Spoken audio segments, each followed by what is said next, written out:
In this episode of Ideas, I talk with Jenny Blake about her book, Pivot. The only move that matters is your next one. Of course, we talk about career change in this episode, but we also talk about her time at Google. We talk about Seinfeld. We pack a lot into this 20-minute episode. It's one I think you'll really enjoy. So let's go ahead and dive in. Here we go.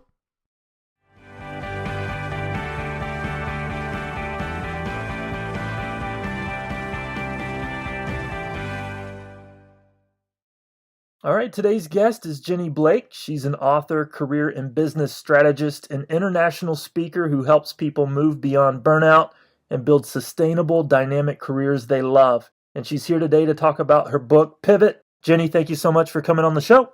Thanks for having me, Adam. And it's a terrific book, by the way, and we'll get into the ideas there. It's so practical, and it gives step-by-step ideas that readers can take and run with. And I just think that whether people are in the midst of a pivot, they'll need this information later. It's just so important. And I just want to talk about your journey for a bit, kind of what got you to write this book. When you talk about your own path in the book, you mentioned the Steve Jobs quote, "You can't connect the dots looking forward. You can only connect them looking backward." I love that quote. And you say you don't completely agree with that, but I just want to ask you, what are your dots? What are those dots that have been in your life that have connected to get you to where you're at today?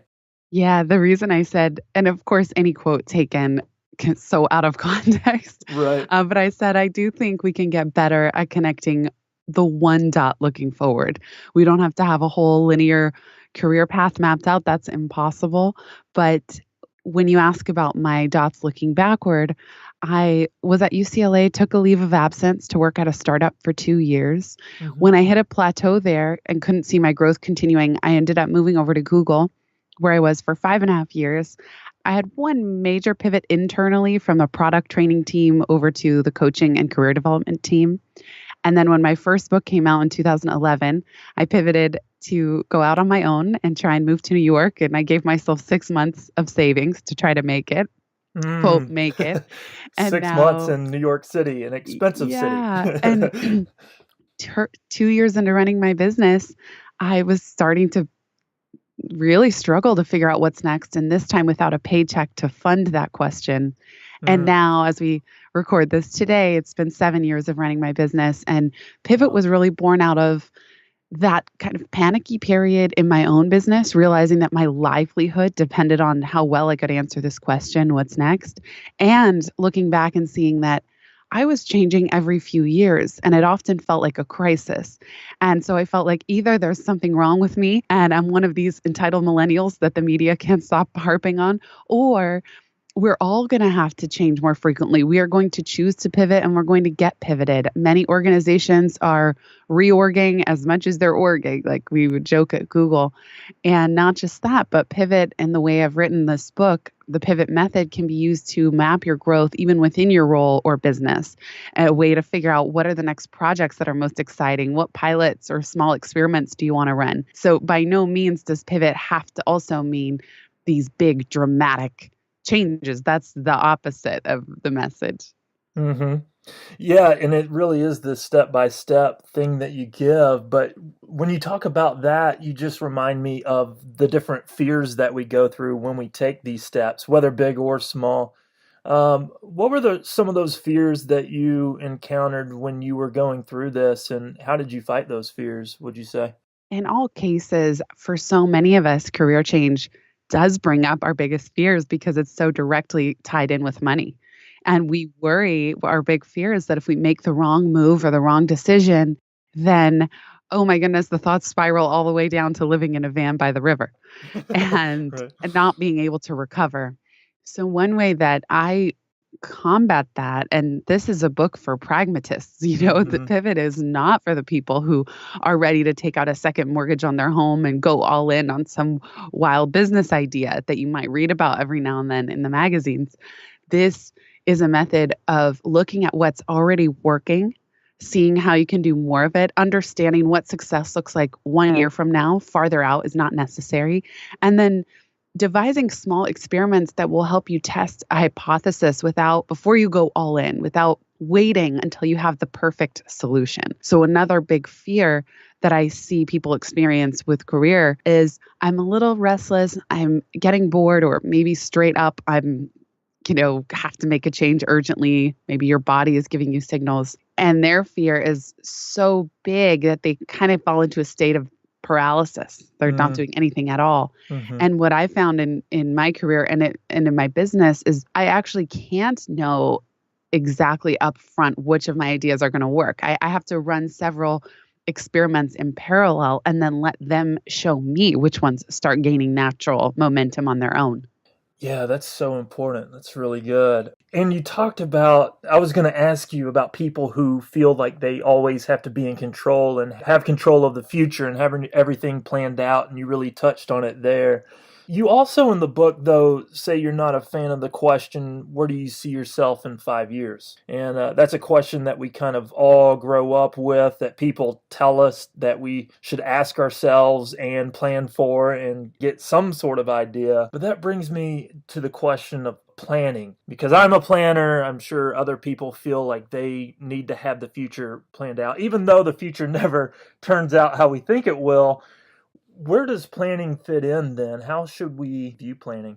I think you can have a vision for 5 years out, and some Okay. people may have a very specific timeline. For example, I'll be done with my PhD program in 5 years, and then I'd like to become a professor, or I'm approaching retirement. I'm going to work at this job or a similar one until I can really pivot and work out of an RV on a road trip with my partner. Mm-hmm. But barring that, I find that question tends to be too abstract, too far away, and gives people anxiety if they don't know exactly what that looks like. And for most of us, it's hard if you take where you are right now and look backward 5 years, you probably couldn't have ever imagined, Yeah. certain aspects Yeah. of where you are. But the vision is important. I do believe in saying, how do I want to feel?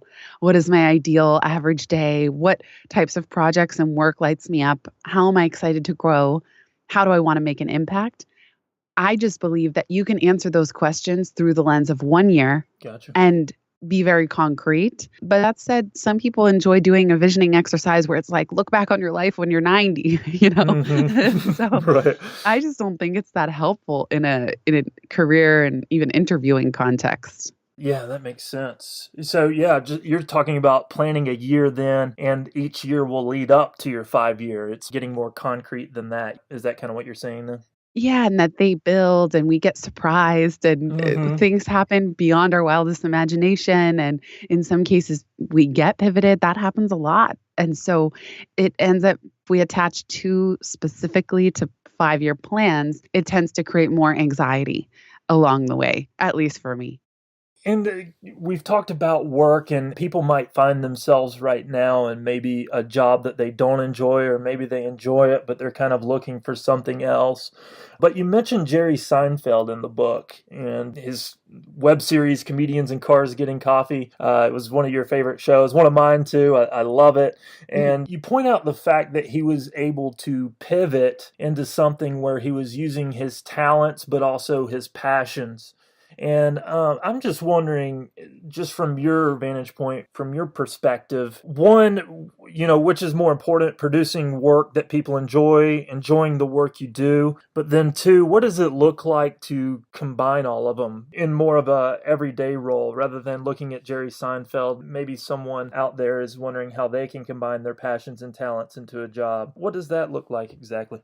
Well, I love that you brought up this example because it was one of my I love them. favorite. Yeah, it was one of my favorite pivot stories from afar. Not like I Yeah, actually spoke with Jerry, but sure. Seinfeld was notorious for being a show about nothing. Hmm. And when he pivoted to comedians in cars getting coffee, he chose his interests: comedians, cars, and coffee. These are things he's passionate about.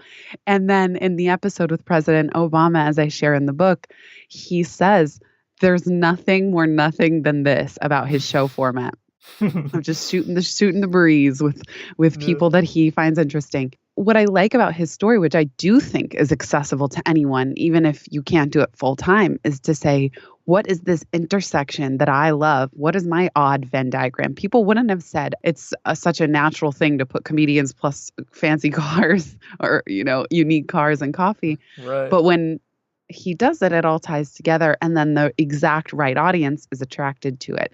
So there's an example of a podcast is called Business and Burgers. Great. Similar example.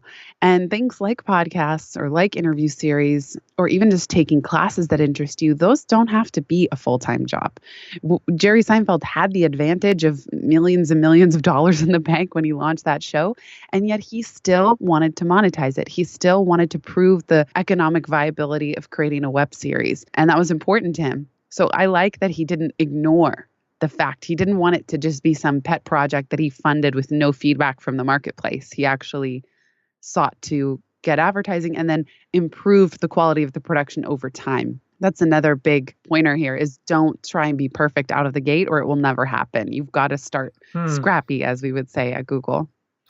Perfectionism is just so stifling, and we could go on a whole conversation about that as well. But talking about Jerry again, just what intrigues me about him was just the fact of how much money he was able to walk away from, what they offered him in the end, and then just that after all his success, he's still out there. Like a couple months ago, my wife and I went and saw him do stand-up, and to come up with an hour routine of stand-up, people are in clubs every night, and some material bombs, but they take notes of what works, and then that adds up, years of work adds up to an hour show. And that's just crazy to me that he's still out there after all his success. But I believe it was in that same episode you're talking about with Obama I think Obama asked him, why are you still doing it? And Jerry said he learned to fall in love with the work. And I think that's what it's all about. Kind of switching gears here, talking about pivoting, and that might include quitting what you're currently doing, quitting a few times to get to where that ideal job is. But what do you think are the most common reasons that people quit their jobs? I wanted to ask you that with all your research for Pivot, just with the work that you do. What are some of those common things? And as leaders too, we can maybe take notes for ourselves, and this could be convicting for the environments that we create at work. But why do you think most people do quit? Well, one misconception I think that leaders and managers sometimes have is that everybody has one foot out the door and they're try to leave at every second. Yeah. Most of the employees that I spoke with didn't want to leave as their first option, unless it was truly a toxic culture. They wanted to stay, but they wanted to experience more growth in their role or be able to move horizontally within the organization. And it was only when those efforts were being thwarted or discouraged or there's too much bureaucracy that then people quit. So most of the people I spoke with wanted to stay. They were trying to stay. And this is where, as organizations, it's really crucial to have greater transparency. Part of why I wrote Pivot was I wanted managers and employees to have a shared language to talk about career change in a way that's judgment neutral. That instead of having to say, I'm bored or this is a crisis, it's just, I'm at a pivot point, or how can we map your growth even within your role? Think like a basketball player. Whereas a lot of management models are obscured to the person they're speaking with. They're trying to overlay some coaching model on a conversation and the employee doesn't know what's going on. So transparency is crucial, and internal mobility is also really important, having visibility in what roles are open. And then stretch projects or things like rotation programs, shadowing programs, mentoring, even things that are short term, like going and giving an employee permission to work from a different office around the world for 6 weeks or 4 weeks, something that just energizes them and creates a life experience, even if they're in the exact same role. So those are all ways to keep things fresh. And then absolutely, sometimes people will be very clear that my time here has come to a conclusion and they are ready for a bigger change and a bigger pivot. And so ultimately, it's in no one's best interest to stay just out of obligation. And if organizations and similarly managers can be known for helping people grow. For example, I left Google 7 years ago, but we still work together to this day. They actually That's so cool. are rolling out Pivot yeah, they're using Pivot as their global career development framework. So I'm consulting with them, they're licensing the material. And to me, that's a great success story that even though I left, we're still partnered, just in a slightly different employee employer or contractor relationship. So that common misconception, I think that's beautiful that y'all can still work together. That just shows what kind of employee you were for them and were able to leave on the terms that you did and are partnering now. And them too, by the way, that they didn't hold some kind of grudge like, well, you left, you're dead to us. Yeah. They actually, Yeah, no, and that's there's, a term called boomerang employees where it's like you go and you come back. So that happens too sometimes. A lot of people I interviewed, they maybe quit a job and then only to realize self-employment isn't for me. I do want to work again, or I want to work part-time or in a slightly different setup. People are getting more and more creative now with their arrangements. and that common misconception as leaders or management that it's always about pay. And this book really says, there are some things that don't have to do with the amount of pay that it kind of reminded me of as I read it. But also wanted to talk to you about the reasons that it is okay to quit, because maybe somebody is listening, contemplating, do I stay? Do I go? What would you say to those people? When do you think are some signs that it may be time to quit?